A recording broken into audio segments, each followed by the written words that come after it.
எபேசியர் 2:13 இப்படியாய் சொல்லுகிறது, முன்னே தூரமாயிருந்த நீங்கள் இப்பொழுது கிறிஸ்து இயேசுவுக்குள் கிறிஸ்துவின் இரத்தத்தினாலே சமீபமானீர்கள். வேதம் சொல்லுகிறது, ஒருவரும் பெருமை பாராட்டாதபடிக்கு இது நம்முடைய கிரியைகளினால் உண்டானது அல்ல, இது தேவனுடைய ஈவு.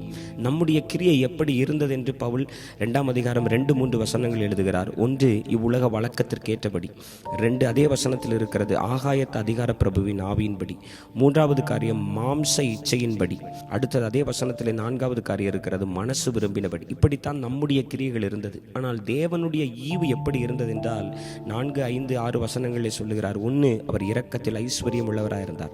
2, அவர் நம்மிடத்திலே வைத்த அன்பு. 5வது வசனத்தில் 3வது காரியம் இருக்கிறது, கிருபையினாலே ரட்சிக்கப்பட்டோம்.